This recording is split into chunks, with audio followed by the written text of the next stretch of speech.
Hi guys, welcome to 5.5, the substitution rule. I'm assuming, hopefully, that this is the case for all of you, that you have done the substitution rule in your Calc 1 course. If not, do your best to follow along and feel free to zoom in our scheduled Zoom meetings and ask questions, and I can go over some more problems if necessary. So just a friendly reminder, what we're doing with the substitution rule is actually reversing the chain rule. So let's start with an example. Suppose I gave you the function f of x equals sine of x cubed plus 4. Then the derivative is, well, we take the derivative of the sine, which is the cosine, leave what's inside alone, times the derivative of what's inside. And the derivative of x cubed plus 4 is 3x squared plus 0. So we just clean this up, make it look a little more visually pleasing. 3x squared, the cosine of x cubed plus 4. Am I getting you all in? Yep, there we go. So then if the derivative of the sine of x cubed plus 4 is 3x squared cosine of x cubed plus 4, then the antiderivative of 3x squared cosine of x cubed plus 4 is what we started with, the sine of x cubed plus 4. But then we have to add on that plus constant because the antiderivative and indefinite integral, antiderivative is a family of functions, so we have to add on that plus c. Because when we take the derivative of the sine of x cubed plus 4 plus c, we're going to get 3x squared cosine x cubed plus 4, and the derivative of the constant would be 0. So let's remind ourselves the process of substitution. So process of integration by substitution. That is like how, if we were given just the antiderivative of 3x squared cosine of x cubed plus 4, how could we get the sine of x cubed plus 4 from this? So remember, when we do substitution, we look for a function that has another function embedded inside of it, and a constant multiple of the derivative is outside. So when I look here, I see this function x cubed is inside the cosine function. So we identify this as the inside function.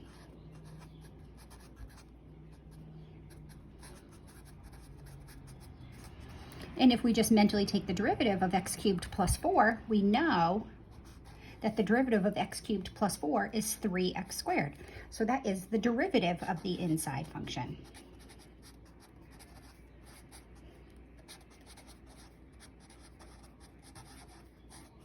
Now, this doesn't work, process of substitution doesn't work for any function. You have to have something of this form. You have to have a function inside of another function and its derivative or a constant multiple of its derivative as a factor on the of the integral outside of the function. So this is set up perfectly for us, and we can use the process of substitution. So the first point is to identify an inside function and then look for its derivative or a multiple of its derivative as a factor outside. And we have that here, so we can go on to the next step.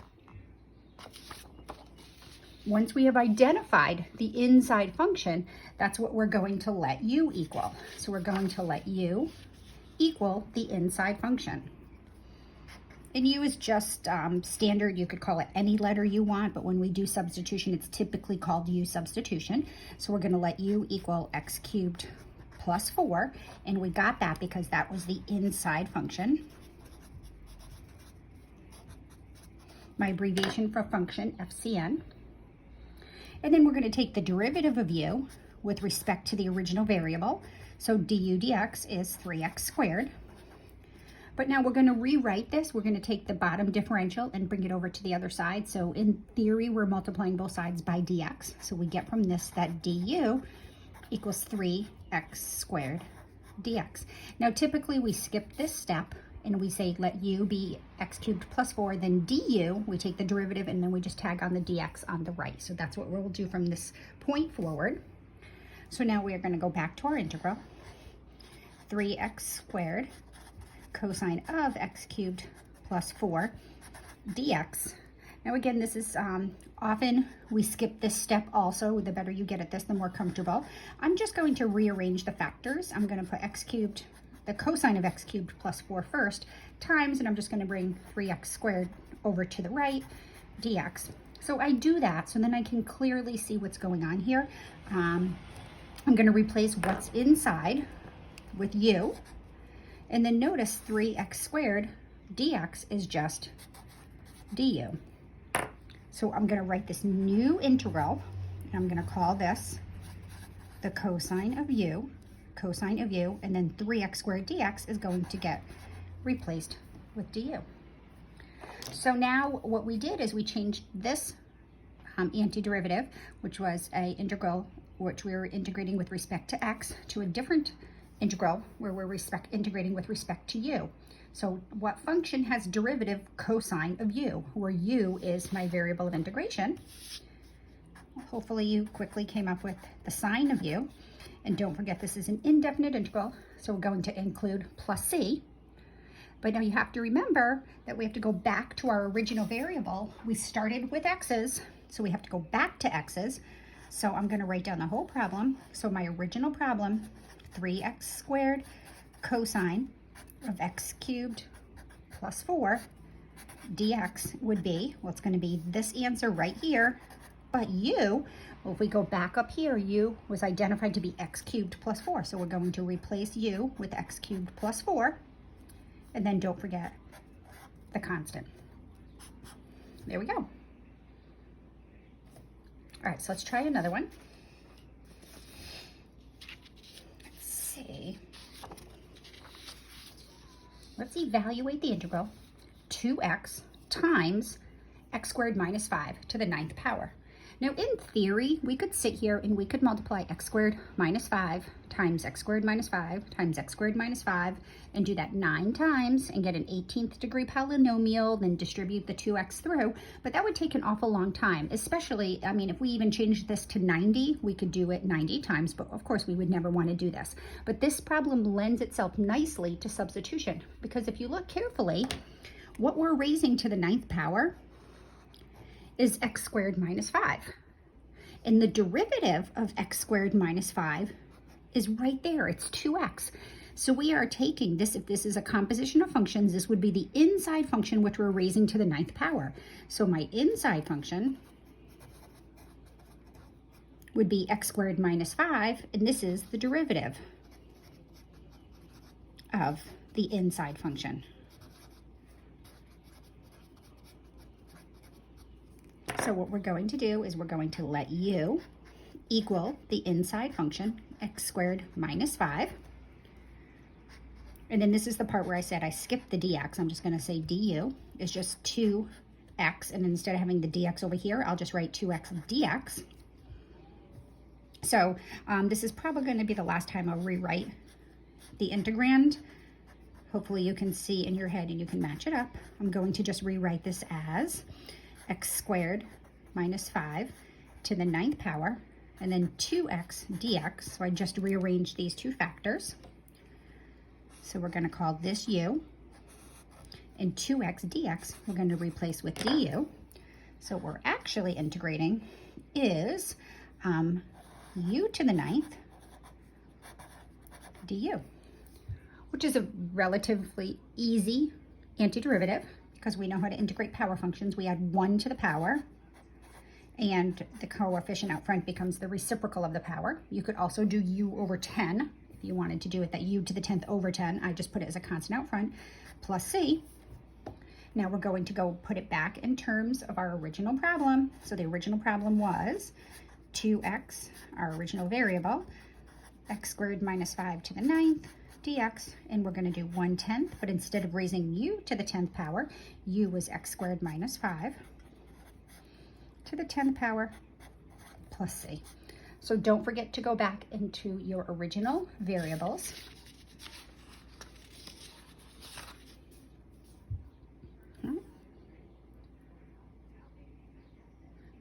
Okay, let's try another one. Let's work with some trig functions. So this can be a little tricky when we work with cosines and sines, because the derivative of the sine is the cosine, but the derivative of the cosine is the negative sine. So we have to think of what's going on here. So this is a little bit tricky in the sense, well, first of all, be careful to make sure you understand what the cosine to the 6th of x is. I'm going to rewrite this as the cosine of x to the 6th power, that's what that means, times the sine of x dx. So we have two things that we could let u equal. We could let u equal the cosine of x, and then its derivative is negative sine x, but we don't have a negative there, so maybe that's not correct. Or we could let u equal the sine of x, and the derivative cosine appears there. So let's try that first, because that seems to be a little more straightforward. If u is equal to the sine of x, then du is equal to the derivative of the sine is the cosine of x dx. All right, we have a problem here. We have cosine times cosine times cosine times cosine like 6 times here. So if I rewrite this integral to put it into the form like I did previously, this would be cosine of x to the 6th sine x dx. And what I want to do is pull out the cosine x and dx and get those together. So do you agree that this would be the cosine of x to the 5th sine x cosine x dx, right? So then we could let this be u, and then cosine x dx would be du. But the problem is we have stuff left over, and we can only have one du. So what would we call cosine of x to the 5th power? There's nothing left that we could put there. So this would be a bad choice. This is extra stuff, and we're not allowed to have extra in substitution. We can't have both x's and u's in the same integral. So this isn't going to work because of that. So I'm going to go and say, well, let's let u equal the cosine of x. Then du would be negative sine x dx. But we only have sine x dx, but that's okay. I remember a couple pages ago I said the derivative, or a constant multiple of the derivative, we can very easily bring this negative sign over to the left by multiplying both sides by -1, right? So we really get negative du equals the sine of x dx. So if we go back to our original problem, we have the cosine of x to the 6th, and see how nicely we're just going to put u in there. So we're going to be integrating u to the 6th, and then we have sine x dx. So we're going to replace this with u, so it'll be u to the 6th power, and sine x dx is equal to negative du. Now be careful, that's not subtraction, that's multiplication. So this is going to be u to the 6th times negative du, but that's really awkward. So we're going to remember, when we have integration, we can pull constants out front. So we're going to actually integrate negative u to the 6th du. All right, so we're going to continue with this. We know how to integrate negative u to the 6th du. Whoops, sorry, I went up too far. So let's do this. So this is going to be, well, the negative stays out front. The antiderivative of u to the 6th is 1/7 u to the 7th plus your constant. All right, so therefore, my end result, cosine 6 to the x sine x dx, is going to be negative 1/7 u. We're going to replace with the cosine of x to the 7th power plus c. And again, you can check this. This is equivalent to negative 1/7 cosine 7 to the x plus c. Don't forget, you can always check an antiderivative. So I'm going to use here, I'm going to go with this guy. It's easier to take the derivative here. The derivative of this is, well, this is the chain rule. Bring the power out front. So if we do this times this, we're going to get negative 7/7 times the cosine of x to the 6th times the derivative of what's inside. The derivative of the cosine is the negative sine of x. Make sure you include parentheses, and the derivative of the constant is 0. So let's clean this up. This is going to be -1 times -1, which would turn to +1. So that's just going to be cosine 6x sine x. And that's what we wanted. Okay. All right, let's try. I have a couple more here.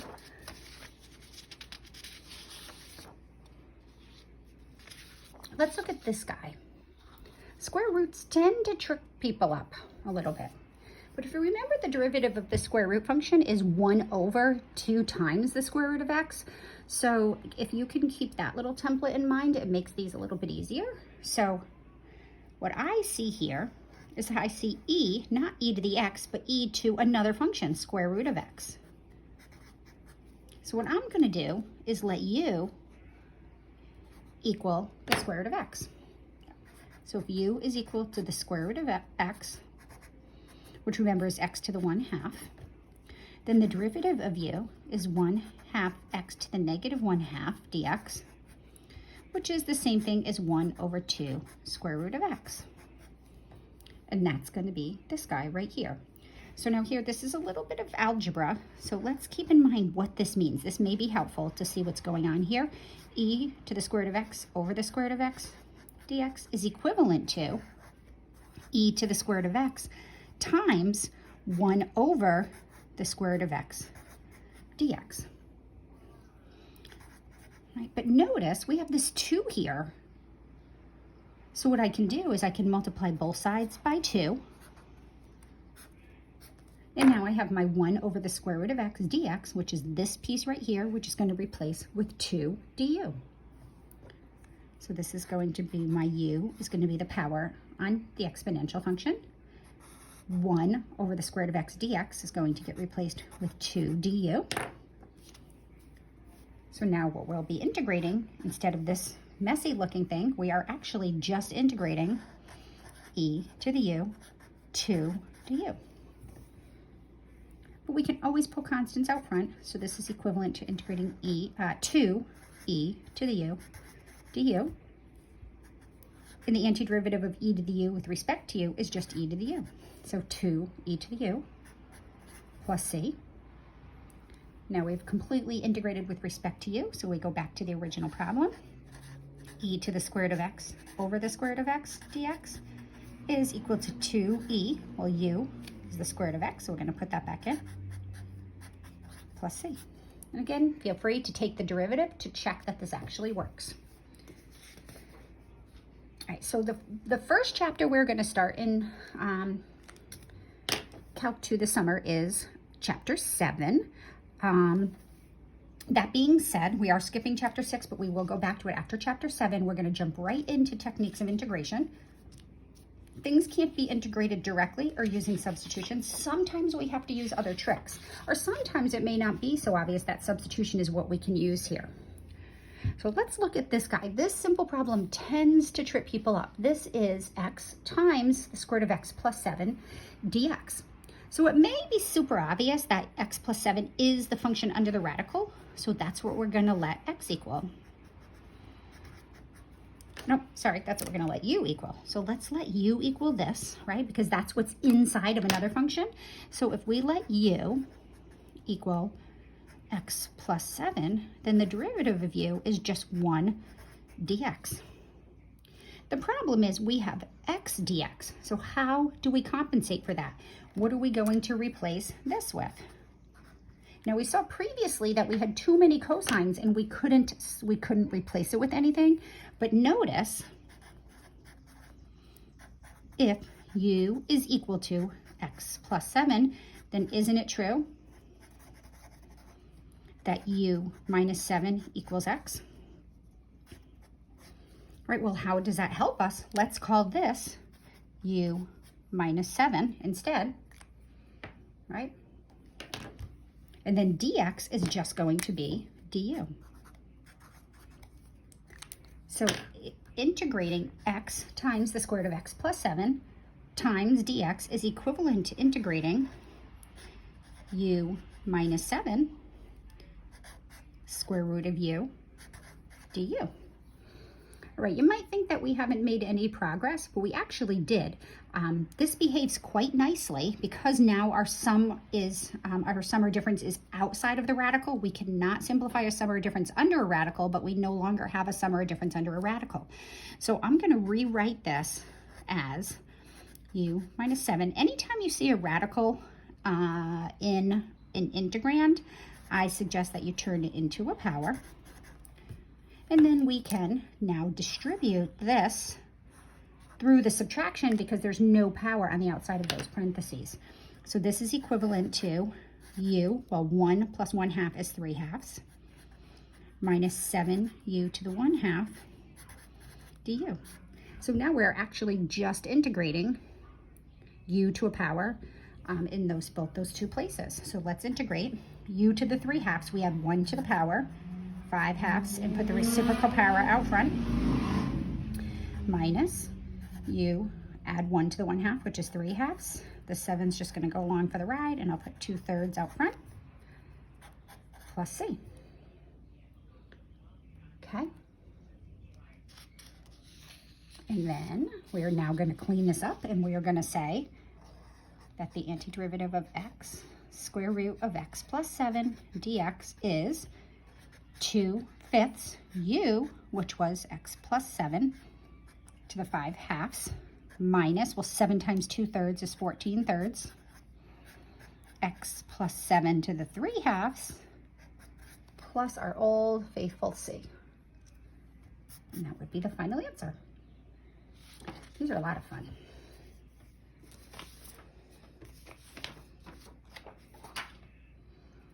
All right. We're going to revisit some old friends. Let's look at the antiderivative of the tangent of x. If you go to the integration template handout, you'll see that we already know the answer to this.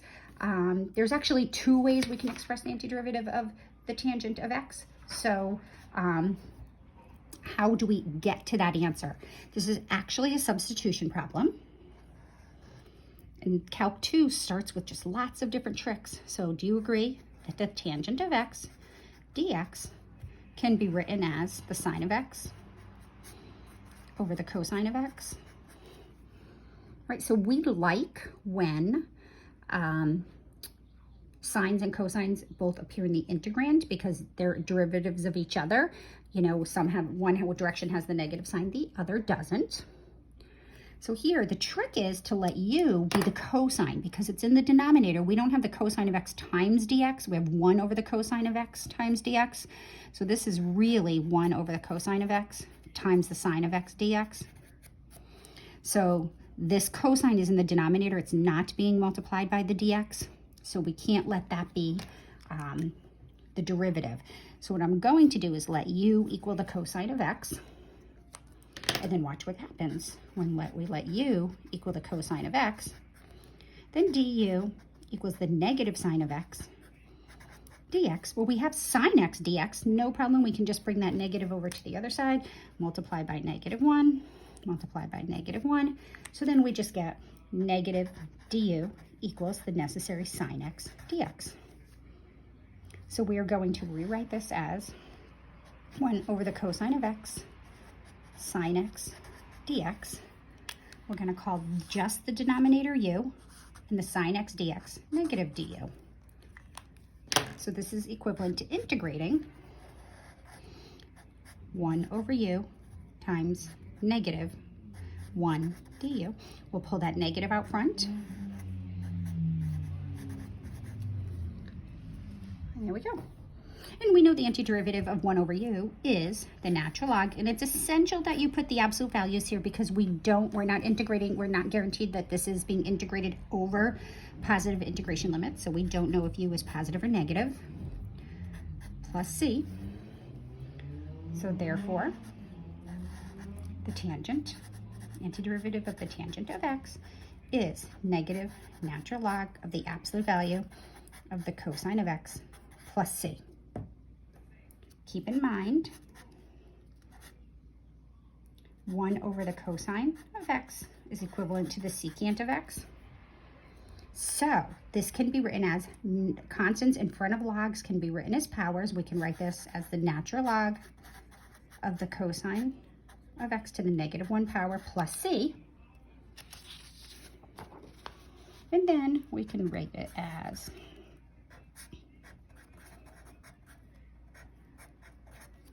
which is equivalent to the natural log of the secant.